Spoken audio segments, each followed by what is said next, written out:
दोस्तों, इस चारों विषय के टॉपिक वाइज वीडियो इस चैनल के प्लेलिस्ट में उपलब्ध है। आप उस चैनल लिस्ट के प्लेलिस्ट को विजिट करें। धन्यवाद।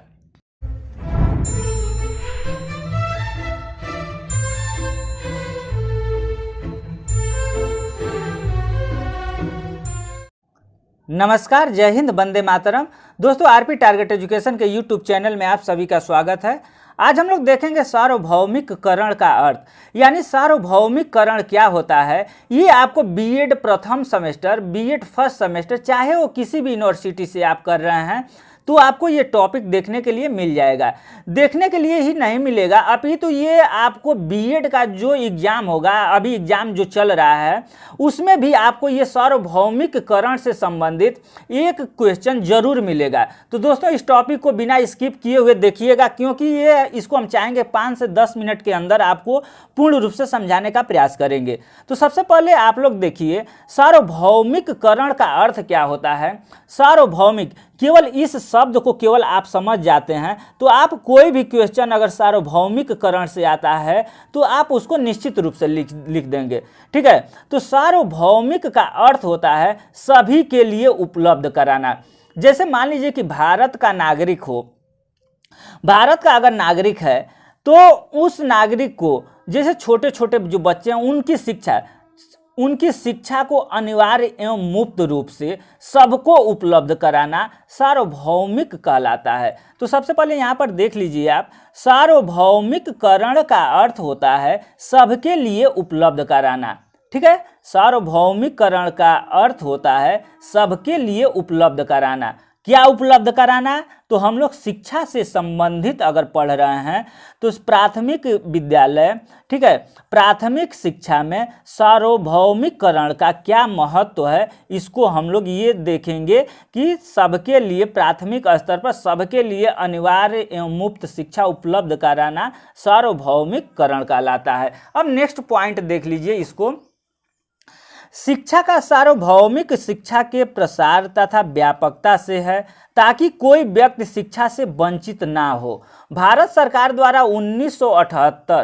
1978 में अपनाई गई शिक्षा नीति के अंतर्गत प्राथमिक शिक्षा के सार्वभौमिककरण पर विशेष बल दिया गया। क्या दिया गया? तो 1978 में जो भारत सरकार है, भारत सरकार के द्वारा 1978 में एक शिक्षा नीति अपनाई गई, जिसमें ये बल दिया गया कि कोई भी नागरिक शिक्षा से वंचित न रह सके। ठीक है, नेक्स्ट पॉइंट देख लीजिए। शिक्षा के सार्वभौमिककरण की नीति का एक महत्वपूर्ण अंग अपंजीकृत और पढ़ना छोड़ चुके बच्चों को अनौपचारिक और अंशकालीन शिक्षा देना है। यानी जैसे मान लीजिए कि आप लोग गांव में देखे होंगे या शहर में भी देखे होंगे, बहुत सारे ऐसे बच्चे होते हैं जिनका रजिस्ट्रेशन भी नहीं हुआ रहता है और वो बीच में पढ़ाई करके छोड़ भी देते हैं। तो उन बच्चों को भी, जो बच्चे पढ़ना छोड़ दिए हैं, जिन बच्चों का विद्यालय में रजिस्ट्रेशन नहीं हुआ है, तो ये सार्वभौमिककरण का जो ये मेन लक्ष्य है, इसमें यह है कि प्राथमिक स्कूल में बच्चों को नामांकन कराया जाए और जो बच्चे पढ़ चुके हैं उनको अनौपचारिक, यानी अनौपचारिक का मतलब औपचारिक होता है शिक्षा, एक अनौपचारिक, जैसे मान लीजिए कि घर पर ही उन बच्चों को पूर्णकालीन या अंशकालीन शिक्षा दे करके, थोड़ा थोड़ा शिक्षा दे करके उनको शिक्षित किया जाए, ये सार्वभौमिककरण है।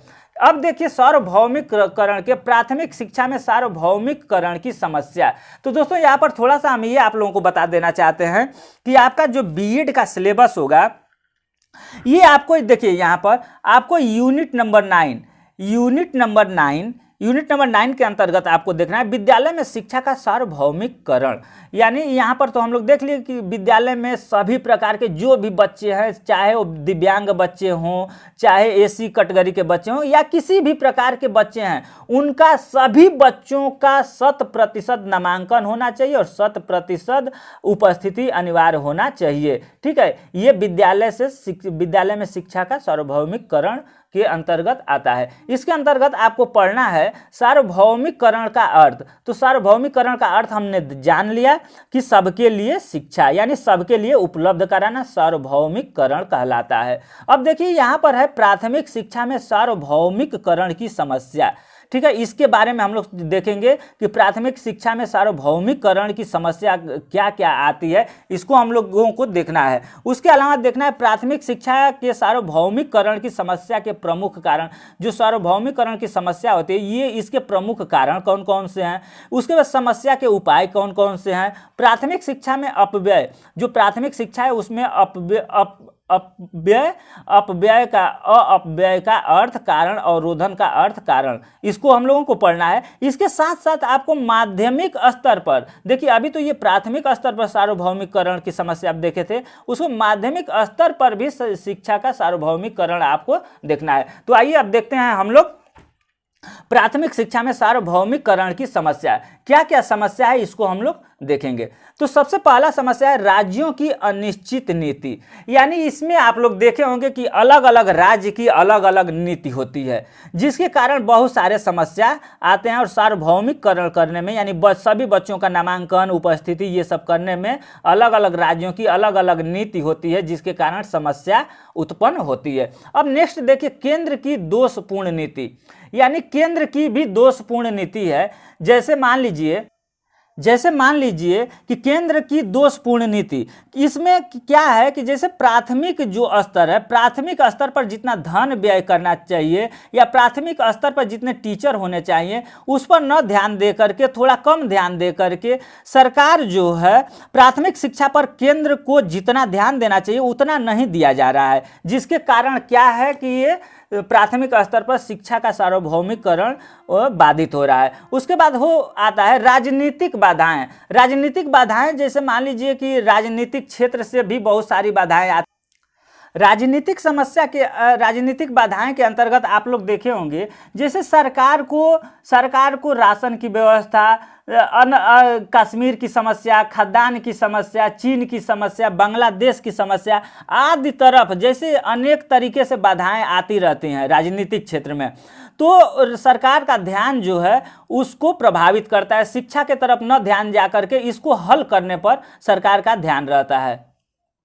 ठीक है, अब देखिए प्रशासन की समस्या। प्रशासन की समस्या क्या है, तो प्रशासन, जैसे मान लीजिए कि प्रशासन की समस्या, प्रशासन जो स्कूल है आपका, तो ये एक तो शिक्षा विभाग, जो एक शिक्षा विभाग होता है उसके अंतर्गत नियंत्रण में विद्यालय है, उसके बाद एक शिक्षा विभाग हो गया और एक सरकार हो गई। इन दोनों के नीति के अनुसार जो प्रशासन होती है उसके कारण भी प्राथमिक शिक्षा में बच्चों का जो सार्वभौमिकरण है वो समस्या होती है। अब नेक्स्ट देखिए अध्यापकों की समस्या।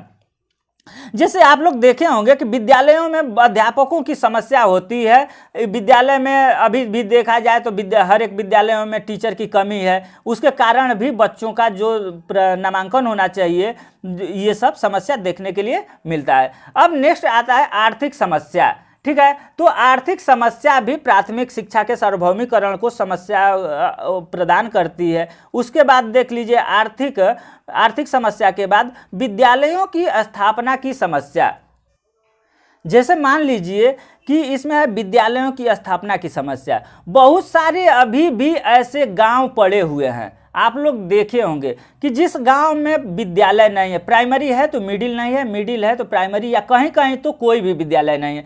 तो ये भी समस्या एक बाधित है, ये भी समस्या सार्वभौमिकरण को प्रभावित करती है। अब देखिए विद्यालयों की साज सज्जा और भवन की समस्या। बहुत सारे ऐसे विद्यालय हैं जिसमें कि भवन ही नहीं है, ये भी अपना एक समस्या है। उसके बाद दोषपूर्ण पाठ्यक्रम भी समस्या को प्रभावित करता है। उसके बाद अपव्यय और अवरोधन, यानी जो धन आना चाहिए उसका अपव्यय होता है, उसका अवरोधन होता है, सही तरीके से वह उपलब्ध जो बच्चों को मिलना चाहिए वो चीज़ उपलब्ध नहीं हो पाता है। भौगोलिक बाधाएं हैं ये भी प्राथमिक शिक्षा के सार्वभौमिकरण की एक समस्या है। अब देखेंगे हम लोग, जैसे इसके अंतर्गत एक और पॉइंट है सामाजिक समस्याएं।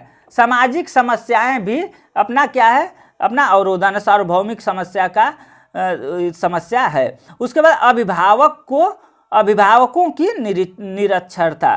ठीक है, निरक्षरता, जैसे आप लोग देखे होंगे गांव में या शहर में भी देखे होंगे ये चीज़ कि अभी भी बहुत सारे ऐसे अभिभावक हैं जो निरक्षर हैं, जो पढ़े लिखे नहीं हैं, वो भी अपना एक कारण है। उसके बाद से भाषा की समस्या, भाषा की समस्या बहुत महत्वपूर्ण इंपॉर्टेंट रोल अदा करती है। जैसे गांव के बच्चे होते हैं, बहुत जगह ऐसा भी देखा जाता है कि बच्चों के भाषा जो होती है, बच्चों की जो भाषा होती है वो भी अपना अलग अलग तरीके से होती है, जिसको कि सामंजस्य स्थापित करने में समस्या होती है। अब देखेंगे हम लोग सार्वभौमिककरण समस्या का समाधान। अब तक तो हम लोग देखे बाधाएं, क्या क्या बाधाएं थी, तो अब देखेंगे सार्वभौमिककरण समस्या का समाधान एवं उपाय, क्या क्या उपाय है।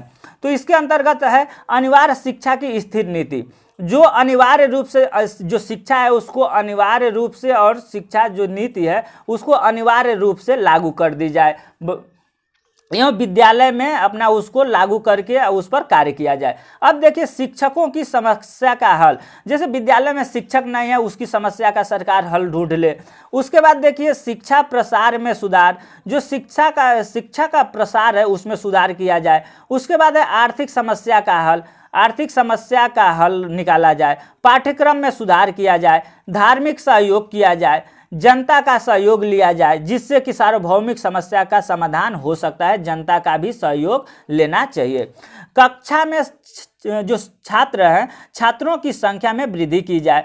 भाषा की समस्या का समाधान निकाला जाए। जैसे मान लीजिए कि बच्चे जिस गांव से आते हैं, जिस भाषा क्षेत्र से आते हैं, उनको उस भाषा क्षेत्र में वो चीज़ उपलब्ध कराई जाए। उसके बाद 10th नंबर है सामाजिक बाधाओं का समाधान, जो सामाजिक बाधाएं आ रही हैं उसका समाधान निकाला जाए। उसके बाद 11 नंबर पर है आपका भौगोलिक बाधाओं का निवारण, यानी जो भी भौगोलिक वातावरण है उसका निवारण किया जाए। अब इसके अंतर्गत हम लोग थोड़ा सा मोस्ट इंपॉर्टेंट जो ये रोल अदा करता है, भारत में मुक्त और अनिवार्य प्राथमिक शिक्षा के सार्वभौमिककरण का अर्थ, यानी केवल आप ये 4 पॉइंट अगर जान जाते हैं तो आप सार्वभौमिककरण को पूर्ण रूप से समझ जाएंगे। जैसे 100% अवसर, यानी जो भी आपके क्लास 1 से 8 तक के जो बच्चे हैं उनको स्कूल में जाने के लिए, उनको पढ़ने के लिए, उनको नामांकन कराने के लिए 100%, यानी एक भी बच्चा न छूटे, उनका 100% उनको पढ़ने के लिए सामान्य अवसर प्रदान करना, ये सार्वभौमिककरण के अंतर्गत आता है। अब देखिए सार्वभौमिककरण का जैसे पहला तो हो गया कि जो भी बच्चे हैं सबको अवसर प्रदान किया जाए, कि सभी बच्चे अपना बिना किसी डर भय का जाकर के अपना नामांकन कराए, यानी उनको पढ़ने के लिए अवसर प्रदान किया जाए। अब देखिए 100% नामांकन, यानी जो भी 1 to 8 क्लास के बच्चे हैं उनको पूरा 100% नामांकन कराया जाए, नहीं कोई भी एक भी बच्चा नामांकन से न छूटे। ये सार्वभौमिककरण के अंतर्गत आता है कि सबका नामांकन होना चाहिए। उसको 100% ठहराव, मान लीजिए कि नामांकन तो हम करा देंगे, बच्चा कोई भी जाकर के नामांकन करा लेगा, लेकिन अगर केवल नामांकन करा करके अगर घर रहता है तो वो शिक्षा की जो पाठ्यक्रम है उसको उपलब्ध नहीं कर पाएगा, जिसके कारण 100% ठहराव भी जरूरी है। 100% ठहराव के लिए सरकार ने अनेक प्रकार की नीतियां अपनाई हैं, जैसे बच्चों को मध्याह्न भोजन, फल फूल, अंडा, यानी जो भी तरीका सरकार को अपनाना चाहिए कि बच्चे कैसे ठहरेंगे, उनको अपना ठहराने के लिए अलग अलग तरीके से प्रयास किए जाते हैं। तो गार्जियन, अभिभावक का भी रोल होता है कि बच्चों को विद्यालय भेजें और प्रतिदिन भेजें। ठीक है, तो ये 100% ठहराव सार्वभौमिककरण के अर्थ के अंतर्गत आता है कि 1 to 8 के सभी बच्चे, एक भी बच्चा घर पर न रहे और प्रतिदिन विद्यालय जाए और विद्यालय के सभी क्लास को अटेंड करे। ये 100% ठहराव सार्वभौमिककरण का अर्थ के अंतर्गत ये भी आता है। अब देखिए 100% सफलता, यानी आप लोग देखे होंगे कि क्लास 1 to 8 तक सभी बच्चों को रोकना नहीं है, यानी हर एक साल बच्चे को पास कराते हुए चलना है। अगर मान लीजिए कि कोई कमजोर बच्चा है, कोई बच्चा कमजोर है, तो उसको अगले क्लास में नामांकन करा करके उसको अलग से 1 घंटा 2 घंटा की क्लास दी जाती है। ये सरकार की नीति है। ठीक है, तो बच्चे को 100% सफलता करना है, ये भी सार्वभौमिककरण के अर्थ के अंतर्गत आता है। तो दोस्तों अगर आपको क्वेश्चन अगर सार्वभौमिककरण पूछ देता है, प्राथमिक पूछे या मिडिल स्तर पर पूछे, तो ये चारों पॉइंट आप केवल लिख करके, जैसे 100% अवसर, यानी सभी बच्चों को अवसर प्रदान कर रहे हैं पढ़ने के लिए। 100% नामांकन, सभी बच्चों का नामांकन कराएं। 100% ठहराव, सभी बच्चों का विद्यालय में ठहराव करें। 100% सफलता, यानी सभी बच्चों को सफलता करें। 1 to 8 तक सभी बच्चों को पास आउट करना है, यानी पास करते जाना है। जो भी कमजोर बच्चे हैं उनको अलग से क्लास दे देना है। तो दोस्तों, अगर वीडियो आपको अच्छी लगी हो तो वीडियो को लाइक करें, शेयर करें, तथा चैनल पर अगर पहली बार विजिट कर रहे हैं, तो अगर बीएड कर रहे हैं या सीटेट, टेट या सुपर टेट की तैयारी कर रहे हैं, तो इस चैनल को सब्सक्राइब जरूर कर लें। धन्यवाद।